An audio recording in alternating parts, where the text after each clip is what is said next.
Hey, what's up, y'all? I just wanted to hop on here and show you something I'm working on. This question came up this weekend in the Hempcrete webinar, so I thought this would be a good opportunity to make a little post. I am working on a few samples of a clay fiber exterior plaster for my house, which you can see behind me. This is just a 1-to-1 mix of clay soil, a local clay soil that's been soaked, and 1 part chopped fiber. For mine, I'm using hemp hurd fiber. It's left over from a Hempcrete workshop, so it's just little pieces of fiber about 1 inch long. You could use any kind of natural fiber. I would generally use just chopped straw, you know, like a standard wheat straw from a straw bale, chopped up into pieces. That's a very inexpensive, easy way to do it. The only reason I'm using hemp hurd is because I have some left over and don't really have another use for it.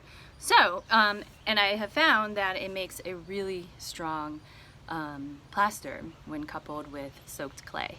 So it is literally just, here's my bucket, if you see in there, it's just clay and fiber. That's a pretty wet-ish, sticky kind of mix.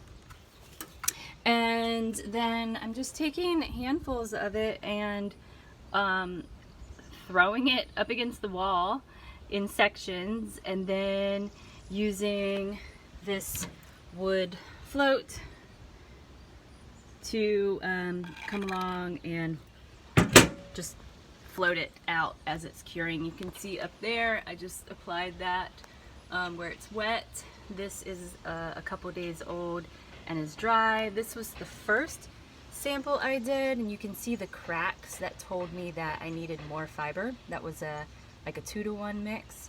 So now I'm up to a 1-to-1 mix, and you can kind of see the open pores of the plaster, which is what I want.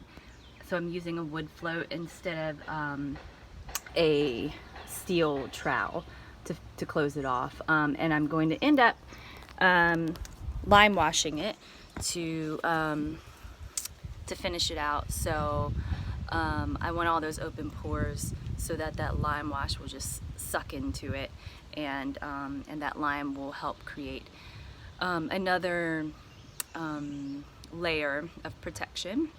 And so this is a traditional 1950s cinder block home with no insulation, no air barrier, the way they used to do things. So I'm adding this. It's about a 3/4 inch thick plaster layer that will provide essentially a continuous air barrier all the way around the house, and it might add a tiny bit of an R value, but I'm more interested in sort of sealing up the house with a nice natural vapor permeable plaster.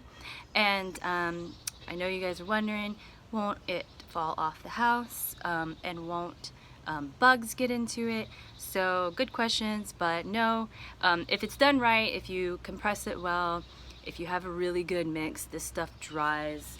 It is so unbelievably hard when it dries, and so as long as you don't have a wall where you've got water pouring on it constantly, which if that's the case, that's not a good scenario for any kind of wall finish or any wall. But if it's protected by eaves, you can see my eaves up there, it'll be just fine. I've got part of my house I did 10 years ago with a clay exterior plaster, and not a single bit of it has come off. And bugs, that's why I'm gonna lime wash it. So if it just stayed clay, there might be some carpenter bees that want to burrow into it, but I'm gonna do a lime wash finish, and that should keep them out. So anyway, if this is cool to you and you're interested, consider joining the members club. We're gonna dive into more of these topics, and I've got a natural plasters and paint webinar coming up soon. So anyway, until then, Oh, and one more thing. There's a rammed earth wall. See? There's all kinds of cool things you can do at your house without needing a bunch of money, and you can do it with your own 2 hands. All right, see ya.